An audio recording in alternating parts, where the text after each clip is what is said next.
This is the small town of Aztec, New Mexico, located about 2.5 hours northwest of Albuquerque, depending upon how fast you drive along the often deserted highway. It's close to the Four Corners area, that geographic landmark where the states of Utah, Arizona, Colorado, and New Mexico intersect one another. Like most places, it has a story to tell. With Aztec, however, that story goes far beyond the norm. You might even say that the Aztec story is truly out of this world.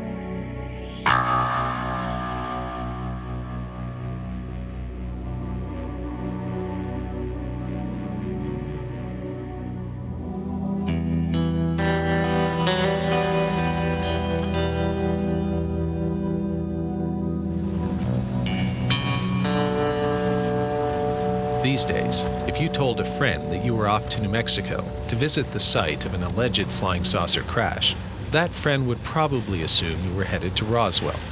For the past 3 decades or so, this has been a pretty safe assumption, as the Roswell incident has become an integral part of American pop culture. But travel back in time to the late 1940s and early 1950s, and your friend would have assumed that you had a different destination in mind. Because long before Roswell became the most famous UFO incident, there was Aztec, the first of the crashed flying saucer stories.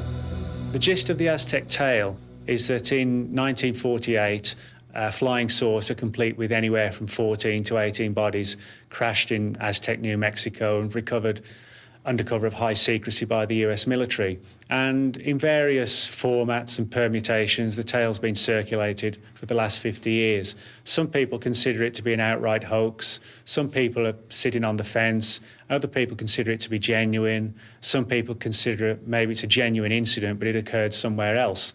The timeline of Aztec would be a report from the oil field workers a little after 5 a.m. on March 25th, 1948. Basically, the first report came in as a large brush fire on a mesa off of Hart Canyon Road. As the oil field workers got out there, they discovered a large disc, approximately 100 feet in diameter, sitting on top of a mesa. That had nothing to do with the brush fire, but because of the oil drip tanks out there at that time, people from El Paso Oil Company were notified that they should get out there to investigate the fire and any subsequent danger it could pose.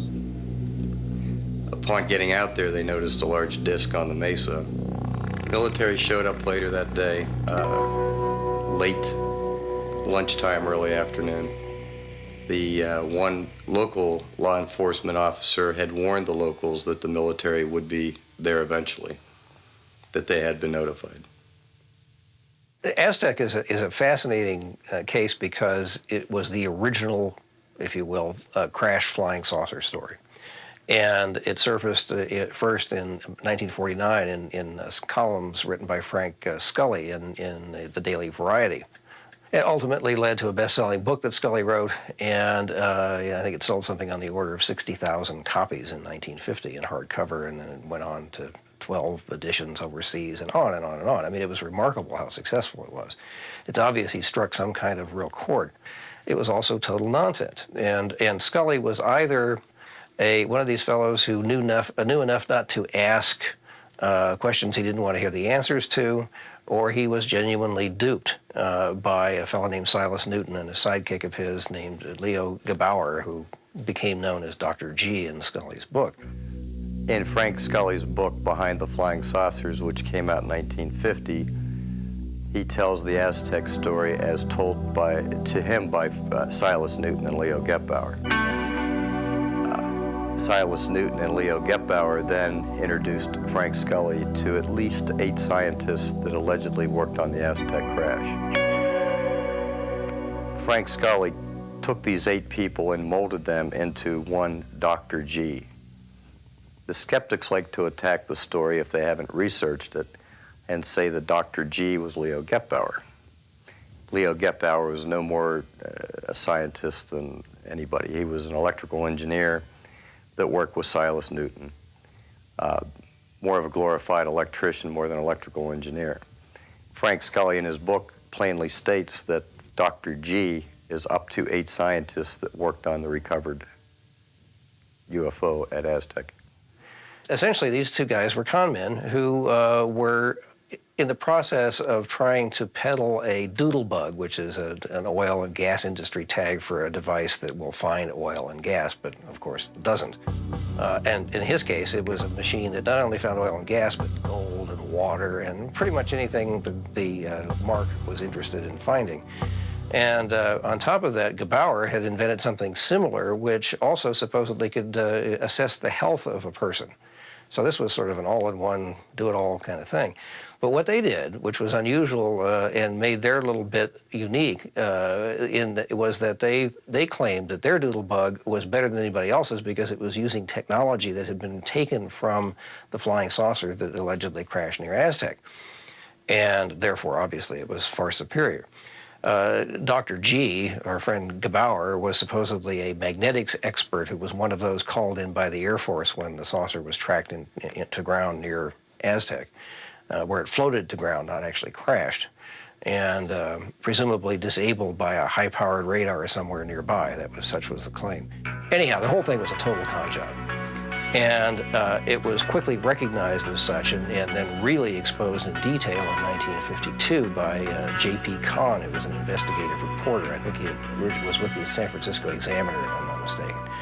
And he did a 4 or 5 month investigation in detail, including managing to con the con man out of an example or a sample of the mysterious metal that the saucer was made out of. It turned out to be the sort of stuff that you made pots and pans out of, actually. But, you know, he was a very, very, very sharp reporter who did a really good job. And True Magazine published his article in 1952 exposing these guys. And this led to the district attorney in Denver, Colorado, prosecuting Newton and Gebauer for fraud and various other sorts of associated charges. Anyway, they were convicted in December of 1952. And basically the whole notion of crash flying saucers went away.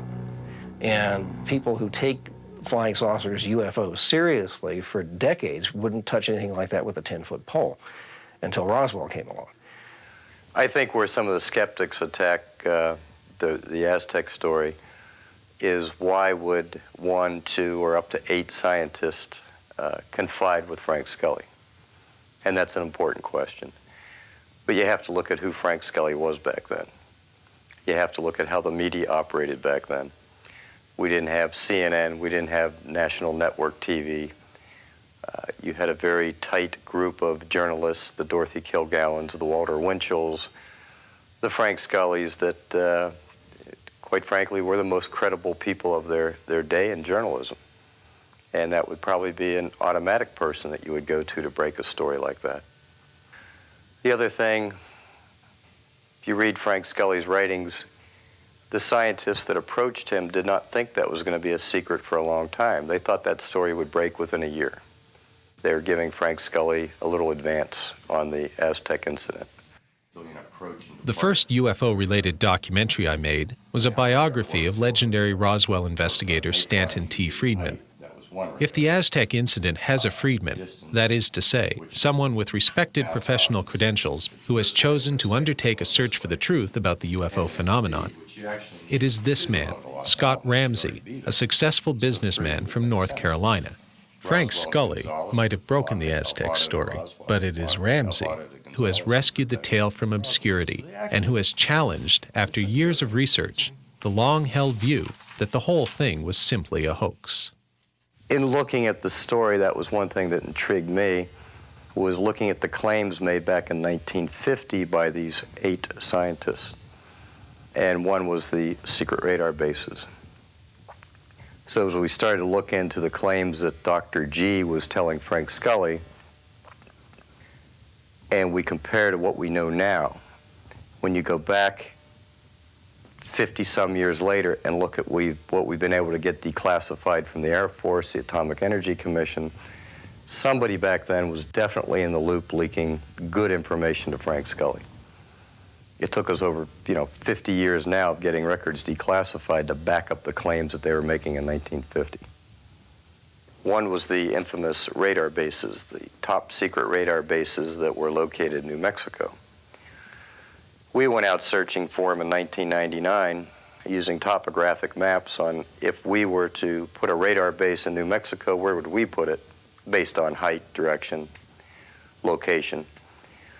And out of dumb luck, quite frankly, we found the first one near Alvarado, which is about, I guess air miles, probably 40 or 50 miles north of Los Alamos.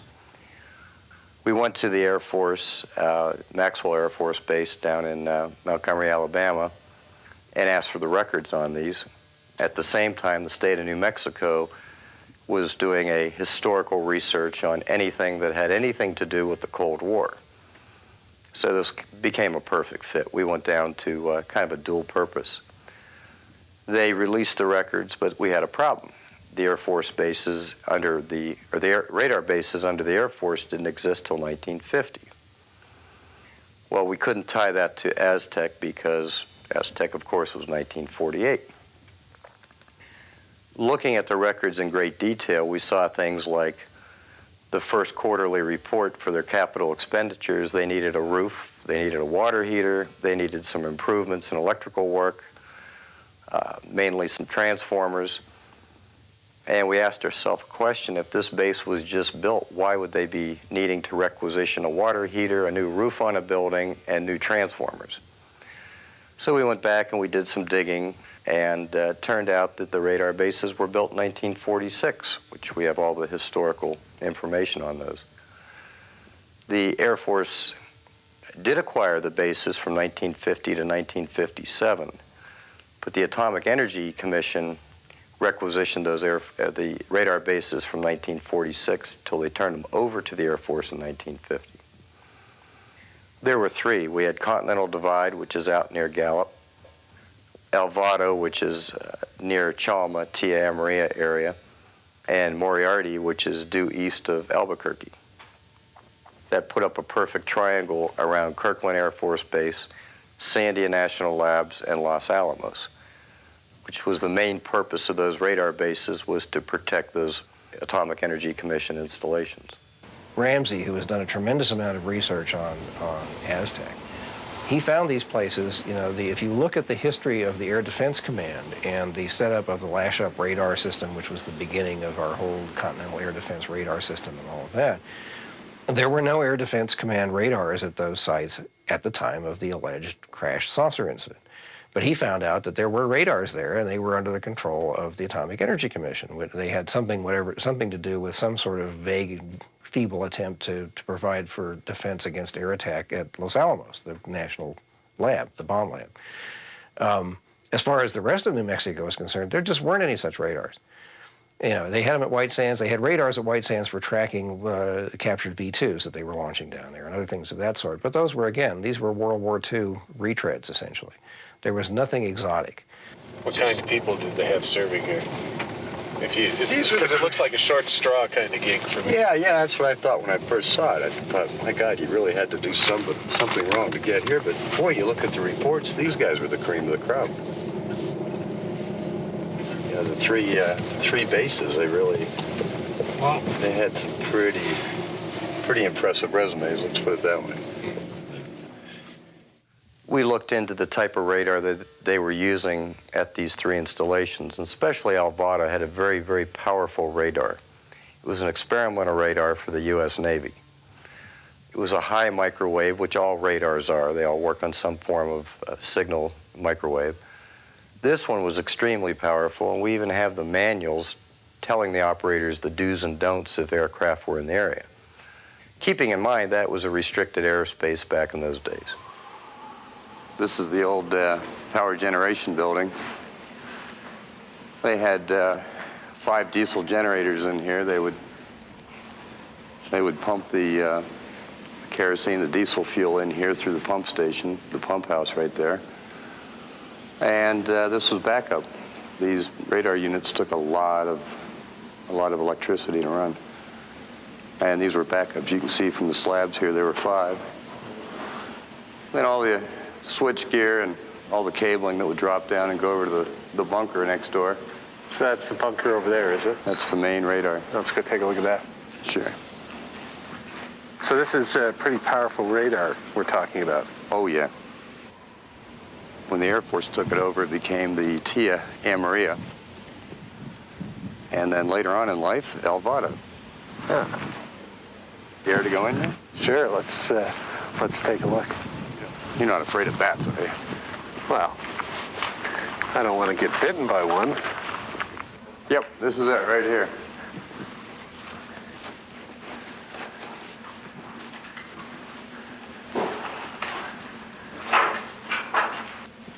Probably won't want to go back in there. Probably not. I guarantee you don't. And so people speculate that the radar here was powerful enough to interfere somehow with an alien spacecraft. That's a theory. And might have brought it down. Mm-hmm. And they would have had similar radar stations, I assume, down by Roswell. They had one in Corona, and if you read the historical reports we were going through last night, they also had one down at Walker, which was Roswell. Right, right.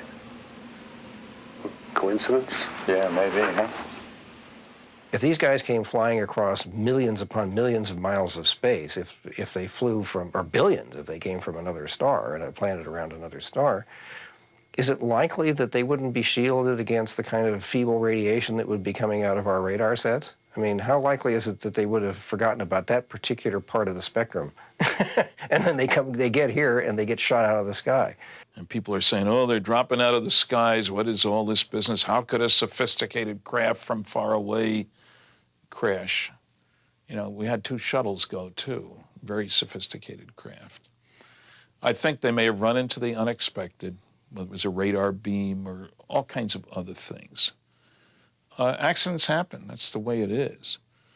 And I think if you look at the mothership descriptions, these huge monster UFOs, if you will, which are seen to have little ones going in and out of them, one big vehicle could carry a whole bunch of these little vehicles.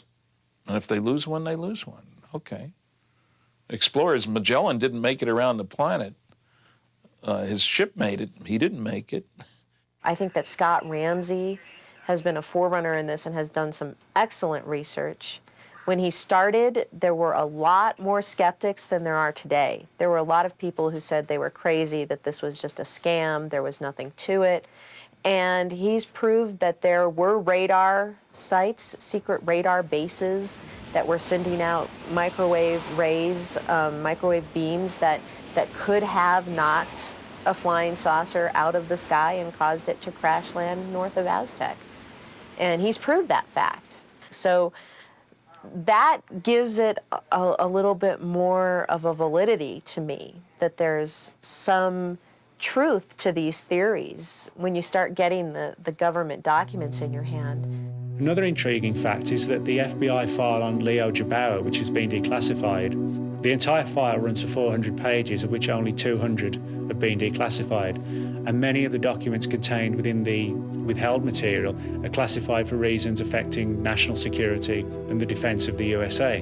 Now, it's one thing for someone to be arrested and convicted for scams and cons and things like this, but it's a big leap for someone to be a con artist, then to find that the FBI considers them a threat to national security. And so this sort of begs the question, do the withheld documents contain far more on the Aztec case than has been published and put into the public domain by the FBI? I think the fact that those files are still classified might be the result of 2 quite different things. One is that they really were involved in some stuff and had some information that for whatever reason they agreed not to talk about, but the FBI pressured them and so forth. That's certainly a possibility. Another is the general FBI attitude, the old J. Edgar Hoover attitude about keeping track of people and getting files and, having power over them. And I don't know which it was. Newton was sharp, no question about that.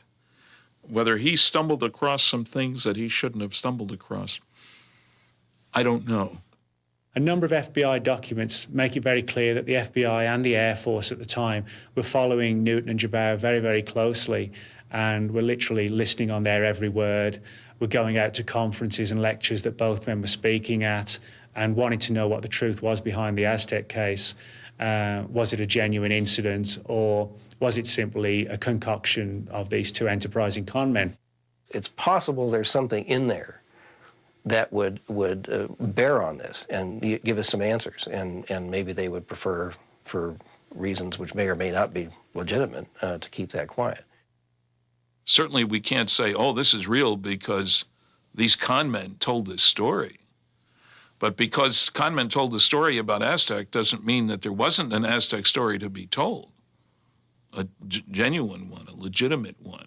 You have to be real careful about this guilt by association, or genuineness by association for that matter. Con men, government cover-ups, conflicting stories. If there was a theme song for the investigation of the UFO phenomenon, it might well be the Beatles' The Long and Winding Road.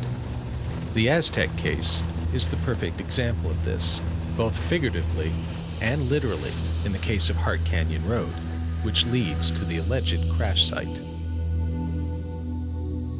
In looking at the story, one of the things that's come under scrutiny is the fact that the skeptics on the Aztec incident claim that the Hart Canyon Road did not exist in 1948. We know it did now. That would have been the stagecoach road back in the late 1800s on the way to Durango. If you go out to the crash site today, follow Hart Canyon on the old stagecoach route, you come up to what they call the Arkansas Loop or the Arkansas Bend. And on top of that plateau is a road cut through, allegedly by the military in 1948, to get the recovery equipment, the cranes and whatnot, down in there to retrieve the craft. So this is the Mystery Road. This is the Mystery Road. Tell me about the Mystery Road. Well, this road, unless it shows up on recent maps, has never shown up anywhere. Right. This is the road the military, or whoever the recovery operation was, allegedly cut to get back here to retrieve the craft. Okay. And this was in March 48. That's right. And this road, now most of the roads around here, you were telling me, it's oil roads and stuff like that. They're marked on the maps, the USGA maps, is it? USGS, yeah. Right. And this road wasn't marked on any of those maps until, if it is marked at all, until recently. Very recently, right. So we've got a mystery road. Yep. And over here, we've got a mystery cement block. Concrete pad. Now let's go take a look at that then. Very good. Tell me the story behind the mystery slab of concrete. Well, it really makes no sense why it's even here. It's on the average 9.5 inches thick. We did a core sample right at about a year ago. What we're trying to establish is how old the slab is. Sure. Does it fit into the time frame of 1948? We've got rebar heavily fortified, 9.5 inches thick, rebar all through it. Early skeptics said it was a well cap. We've rolled that out. Obviously, if we had drilled through the concrete, if there was high-pressure natural gas under there, we'd know it. So that's what they say. The skeptics said a well cap for natural gas. That's right. And there is gas and oil around here. Yeah, all over. Yeah. But not on a mesa that's bedrock. You go a few feet under the silt and you're going to hit bedrock. Okay. The grouting is of local, it's indigenous to the area. So they didn't truck it in, they just kind of got it. They just used what was laying around here. So if you're coming down the road, you're in a, chop, you're in a hurry, cutting a quick road, something's happening real quick, you just pull what you can find. That's right. From the local area, okay? Bring your Portland cement and your forms and rebar and be done with it. Now what's it doing here though? Why, if there was a crash site and all of this, what is this? When they cut the road, as you can see to this day, it's very silty. They had trouble with one of the crane arm supports, one of the legs of the crane. And the story goes they had to pour this because the leg would just keep going into the silt, which, as you can see around here, is still a problem. Sure, I mean, if you can just walk over here and take a look at the silt. I wouldn't want to put a crane on that. Nope. All right, so you got a mystery road. Yep. You got a mystery slab. Roads allegedly cut by the military to come in here. Crane slabs allegedly put here to support, or the slabs allegedly put here to support a crane. Yep. What's the crane recovering? Allegedly. A flying disc, allegedly. A flying disc. Now, where's the flying disc? All right. Well, we don't know where it is now, but where was it back then, allegedly? About 200 yards straight through. Well, let's go take a look. Works for me. watch your footing. Yeah. Got any snakes around here? Not this time here. The recovery group that was sent out to Aztec was a hybrid recovery that had been formed after the Roswell incident because the Roswell incident had been so badly botched with a news release. Basically, a lot of people at the base being aware of it, the newspaper running an article, and after the Roswell incident, this newly recovery group was formed.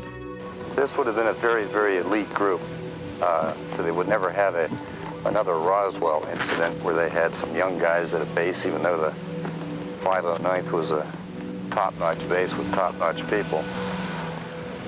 It was 8 months later, and Roswell kind of got botched, the news release, the press release. And the old-timer I talked to that was in air intelligence said that we were dealing with a much more mature crowd back then, late 30s, early 40s, so they would never have the... They'd never have another Roswell. Yeah, Press releases going out, young PR officers and that sort of thing. Right. This was one of the best recoveries they had done to date. I think Aztec is certainly part of the cover-up. I think after Roswell, they got much better at covering things up, making sure that they monitored flights of vehicles so that they would get there first, remembering that New Mexico is not highly populated. I mean, even today it's less than maybe 2 million people in the 5th largest state, mind you. I think that the government made it a strong policy. They set up MJ-12, and they put the clamps on. And part of the keeping secrets is to lie and misrepresent and misdirect. That's standard practice. You know, again, New Mexico, when the first atom bomb was exploded, July 16th, 1945, it was seen from 100 miles away. It was a pretty big bang. There were articles in the newspaper. Ammunition dump blows up. Nobody injured, fortunately. I've got some of those articles. They got good at covering things up.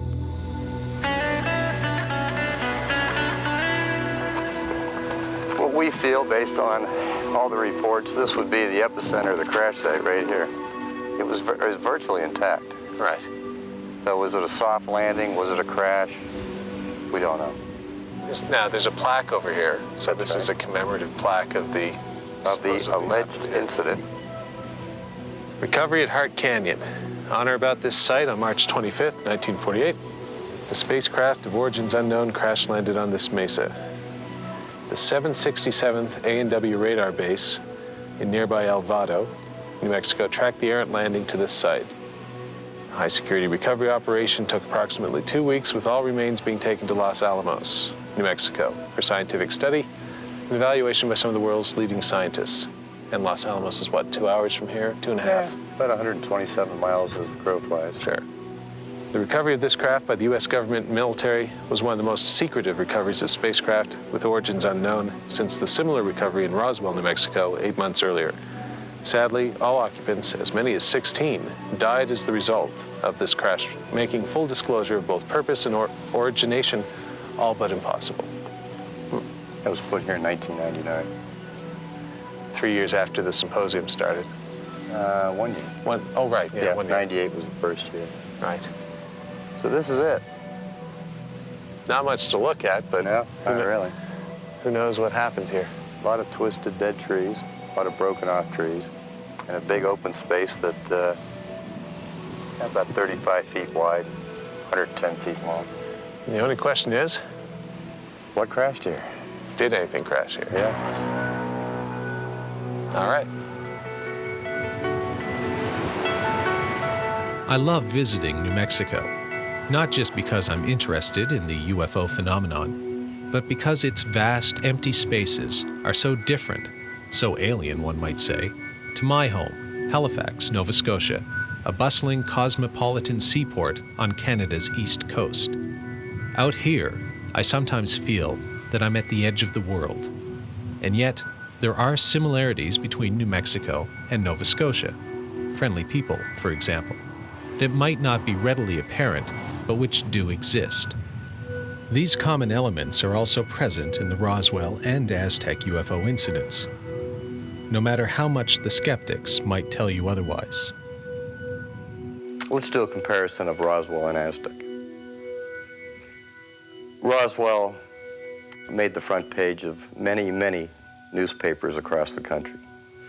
We had an intelligence officer who was given the release to go ahead and release the information to the press, later retracting it the next day.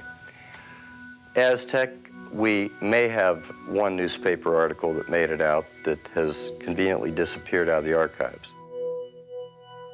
You hear the argument, we don't have eyewitnesses at Aztec.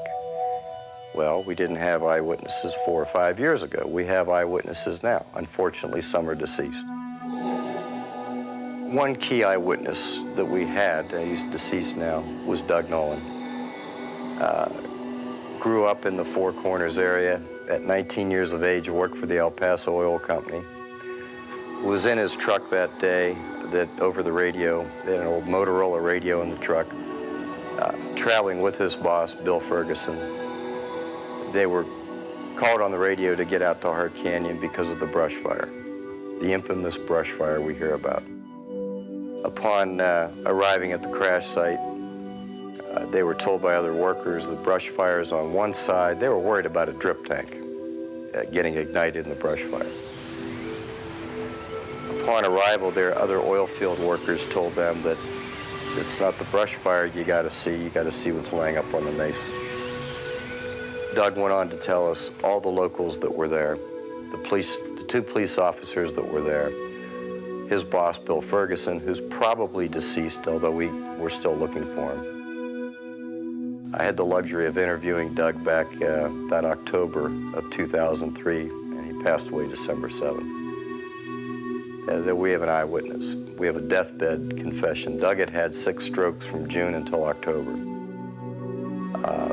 Was very slow and methodical in recalling the incident and appeared to be very credible in the interview. In the late 90s, early 2000, we were contacted by a gentleman, Ken Farley from Bat Cave, Arizona. And Ken wanted to talk to us. He was in very bad health. Randy Barnes and I met down in Phoenix, rented a car, drove up, interviewed Ken for probably 3 hours, took very good notes. Ken was very ill, on oxygen. He has since passed away. Ken told his side of the story that he was in Durango, passing through to San Diego, fresh out of the military. Met a friend in Cedar Hill, a drop-off point where he was to pick him up and keep traveling to San Diego. His friend told him there was a lot of commotion going on out on Hart Canyon Road, and they thought an aircraft had gone down. Ken and his friend got to the crash site and walked out to the western side of where the disc was. And at that point, a group of people from Aztec, the oil field people, 2 law enforcement officers showed up, who were already actually at the scene. And we found Ken's story believable, but we had a hard time digesting the 2 police officers. We figured today if you were out there and you called 911, you'd be lucky to get 1 in a reasonable time frame. No disrespect to the local law enforcement, but it's out in the middle of nowhere. And the fact that there's 2 police officers out there, we had a little bit of a problem with. We didn't write off his interview. We kind of parked it over in the holding pen until we got more eyewitnesses. And then in 2003, we contacted Doug Nolan, who had contacted Bill Steinman. It was one of the leftover leads Bill never got to after the book was published.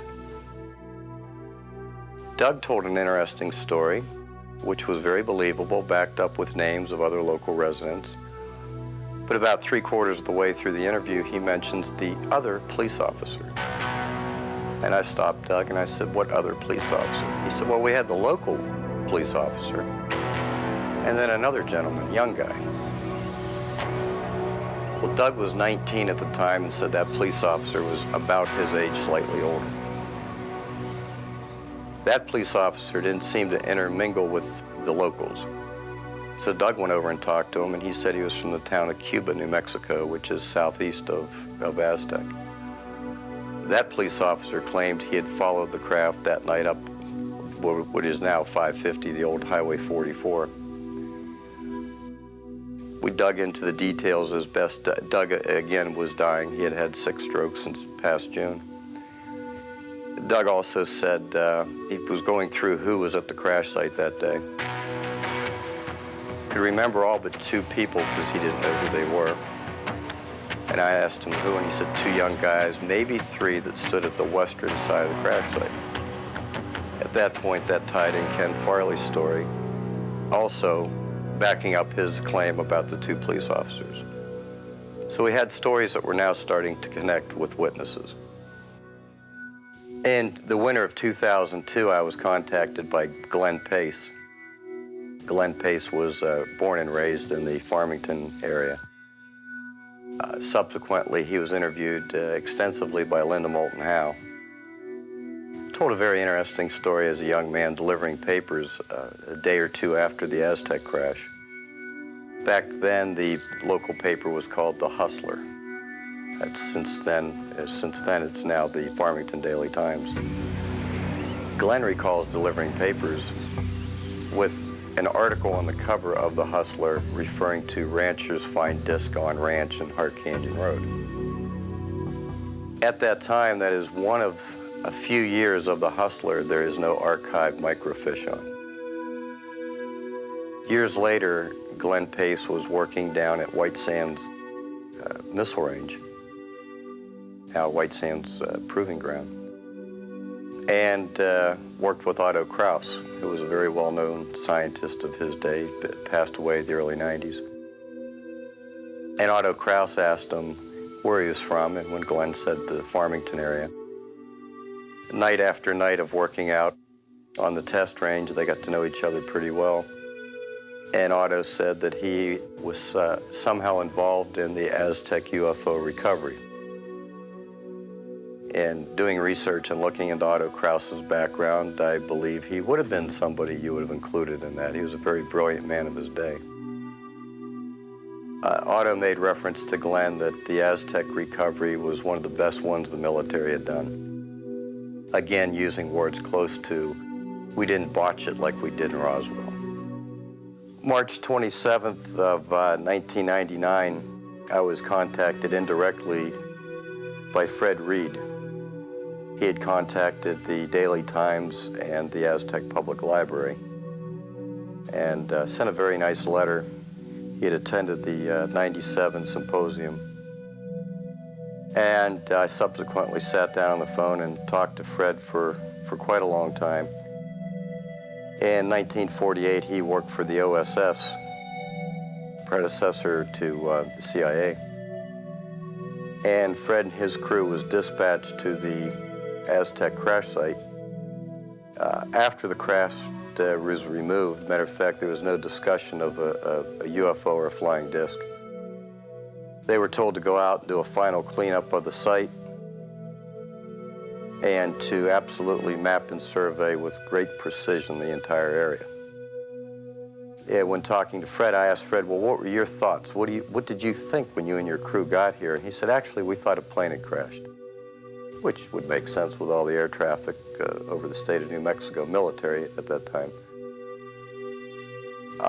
He described the mesa back then, having just been there a couple days before, looking back to 1948, that there had been large equipment out there, which they were told to not really re-landscape, but kind of retexture, get rid of all the heavy equipment tracks. Clean up anything left behind, K-ration cans, whatnot, which, by the way, later we did find some 18 inches down in the soil. Map the entire area, make sure cleanup was well done, nothing left behind, and move on, which was not unusual for his group in the OSS. Years later, Fred was talking to some senior officers on what happened out at Aztec, and it was eluded that it was a rather large flying disc. They never came out and said that. It was a gentleman he befriended that was senior to him. But interesting, that's they were actually sent out to do a cleanup, and some of the interesting things that Fred enlightened us with. We've always had a question of the cut-in road, the mystery road, and the concrete slab And Fred said in 1948 it was quite evident that that was a fresh cut road. And the concrete slab, which again was used to aid a crane leg, support leg, to get some object off the mesa. Fred and I made a date to sit down and have lunch and go over his service records and kind of go into the story a little bit more. And unfortunately, he died of a massive heart attack about a month later. He died in March of that year. April of that year. A lot of skeptical people will come up to me and others and say things like, well, you know, do you really think that the government or any government could hide something as monumental as aliens for 50 years? You know, you give them too much credit. They're not that good. Our governments are not that smart. They can't keep a secret. You hear this all the time. I think that's utter nonsense. I think to ask this question betrays a real lack of understanding about how secrecy operates. For instance, to answer the question, can such a secret be kept? The true answer is yes and no. It's really both. It is yes, first of all, in the sense that secrecy protocols within the military in particular are extreme. Penalties are extreme. You sign away your constitutional rights in many cases when you are exposed to very, very sensitive classified information. And in many cases, this is binding for life. So it's not that easy to go talking about what you've experienced. But the answer, in a sense, is no, in the sense that leaks do occur. Leaks have always occurred regarding UFOs, right from the late 40s right on through to the present day. Stuff gets out. That is true. However, the real issue is if you're trying to manage this problem and you're trying to control the UFO problem, the real problem becomes not to slam that lid down 100% because that is impossible. The real issue, it seems to me, is to neutralize or make useless information that does come out. How do you do that? One of the good witnesses that we've located who wishes to remain anonymous is a gentleman that I divulged to you. And he was not at the crash site, but worked behind the scenes out of the Roswell Army Airfield. Basically, his job was to review personnel records of the up to 200 people that worked on the recovery, and to make sure that their personnel files would not reflect that they were at the crash site. In other words, making sure that if years down the road somebody made that claim, that they could show through their personnel files that they were nowhere near the area. Like the Jesse Marcel case of Roswell, this individual didn't find us, we found him.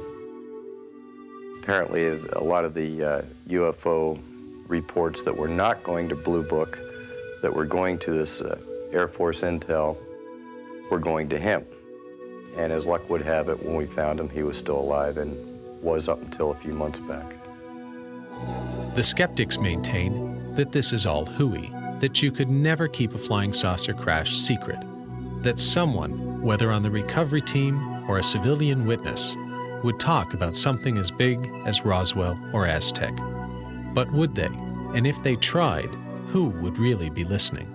One of the most intriguing ones I investigated occurred in early 1964 and involved the recovery of a small triangular-shaped object from a Midlands forest.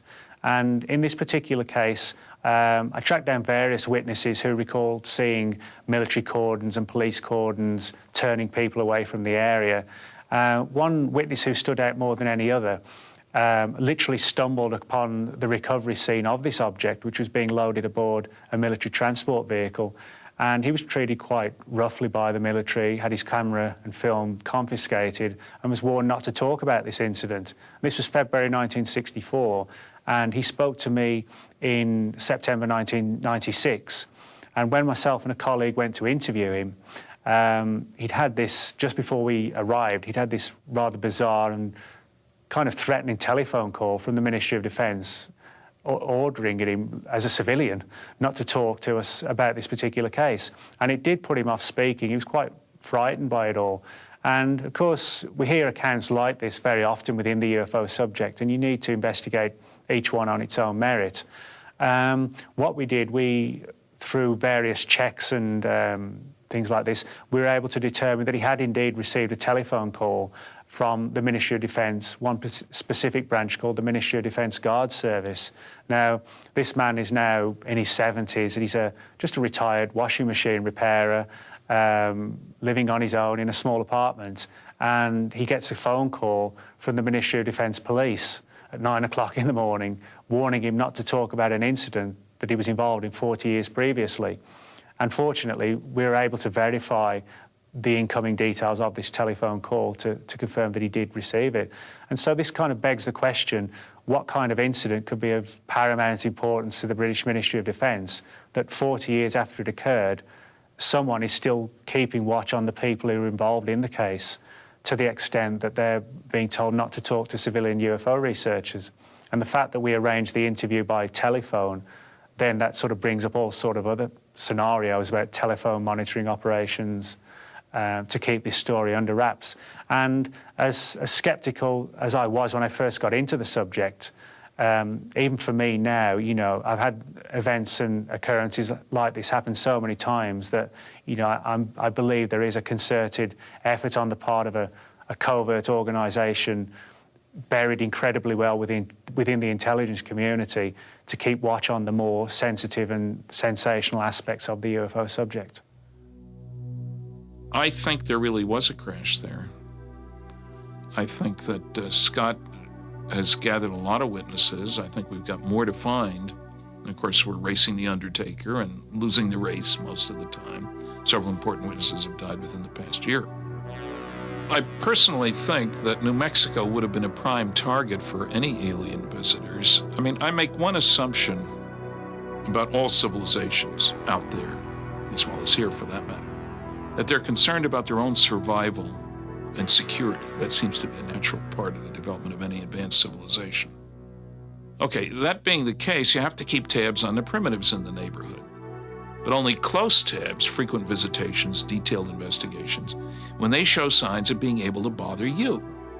At the end of World War II, there were 3 signs that soon these idiot earthlings, this primitive society whose major activity is tribal warfare, we don't look far to see that it's still that way, you don't need to look far for that, would be moving out, soon meaning 100 years, which on a cosmic timescale is nothing. The 3 signs were clearly nuclear weapons, you measure the radiation in the atmosphere, it's easy to find, V-2 rockets, which obviously weren't being used to carry mail back and forth between Germany and England, and powerful electronics, radar systems in particular, which suddenly appeared on this planet. It used to be AM radio, which sticks around the planet, and now suddenly you've got radar beams that go outside.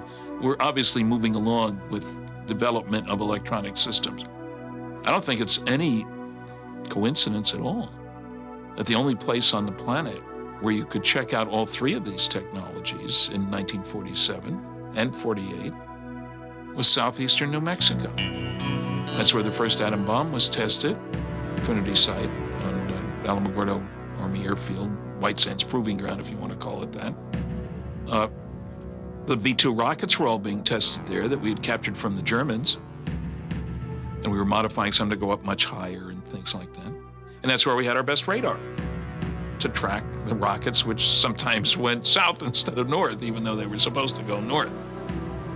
I would be flabbergasted if aliens weren't checking out the place.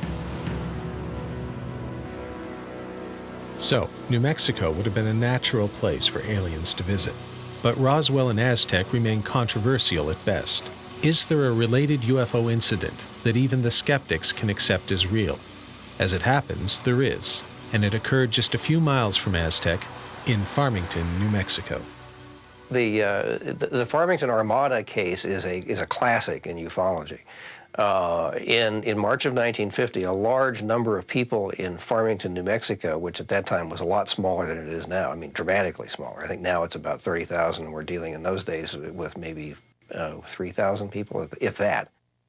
In any case, what they saw were literally hundreds of objects circling in the sky and zooming back and forth in formation, and most people describing them as being shaped like dinner plates, classic flying saucers, including one that was bright red. All the others were silvery. And the bright red one is interesting, particularly because as it led a group of these saucers away from Farmington off to the southeast, roughly, almost, actually more due east, but just a little south of that. A few minutes later, before any of this could hit the news wires or be on the radio anywhere, in Las Vegas, New Mexico, a group of postal workers were outside taking a break or something and looked up and saw a group of saucers whizzing over, and one of them was bright red. I think these people did see, indeed, who knows, was this a rendezvous point? Were they all dropping down from the mothership and then heading out to the 4 points of the compass, or what they were doing? I don't know. But I think they really did see something quite real. The Farmington Armada, which involved lots of people seeing lots of stuff up there, lots of vehicles, if you will. Half the town, I guess, saw these things. Dr. James E. McDonald did a detailed investigation, found loads of people who'd seen things. Maybe that was the gathering place. I don't know, Four Corners area there? Who knows why they were there? I mean, who knows why people picnic in a certain area? I don't know. And it may be a staging area. Okay, you guys check out the nuclear weapon sites over there. And remember, pretty soon we were building testing nuclear weapons in Nevada, which is the other way from Farmington toward Roswell in the other direction. They had a great gathering laying out their plans for further reconnaissance. And it was taken seriously by the Farmington Daily Times, as you can see by this headline, which ran on Saturday, March 18th of 1950. Huge saucer armada jolts Farmington. There were several witnesses to the event, and Lincoln O'Brien, the publisher of the paper, actually sent a telegram by Western Union to Ken Purdy of the True magazine. Whole city, Farmington, New Mexico, where we own daily, sees large force flying saucers. Airmailing you full reports. Story terrific, not fully developed. If you want to send man to Farmington, we will assist him in every way. So it was taken seriously at that time, and I think that was probably because there had been so many connections to UFOs in the late 1940s and early 1950s. And there are some people who believe that this saucer armada was actually connected to the crash at Roswell and at Aztec. We had the crash at Roswell in 47, the crash in Aztec in 48, and then the flyover in 1950. And several people believe that the saucers flew over in formation as a salute to their fallen comrades, because it did happen in March, the same month that the Aztec crash was reported to have happened. So, crash site here, we've already been up there. Saucers came in, which direction allegedly? The story says from that direction, from over Bloomfield, Blanco. Right. Came right through this tree line right here where all the trees are damaged and twisted. Came to rest right in here. Down in here. So there it is, the Aztec UFO incident, the first of the crashed flying saucer tales. But is it a fraud perpetrated by a couple of clever con men on an unwitting journalist? Or is it part of the greatest of all government conspiracies? The truth, as so often seems to be the case in the UFO field, remains a mystery. It is up to you to judge the evidence. I'll give the final word, however, to Scott Ramsey, the man most responsible for bringing that evidence to light once again. In concluding with the Aztec incident, you have to look at, I think we certainly have, look at the original story, look at what the skeptics have to say, take the original information that Scully published in 1950, which we've done, and then digest it from there. And I think we've proved beyond a shadow of a doubt that somebody with incredibly good insider information was telling Frank Scully a story. We've got a lot more research to do on the Aztec incident, there's no doubt. If our research shows that Aztec was a tall story that got out of control, we'll be the first ones to come forward and say that. But until then, it's an open case, it's an open mystery, and we're going to keep going on it.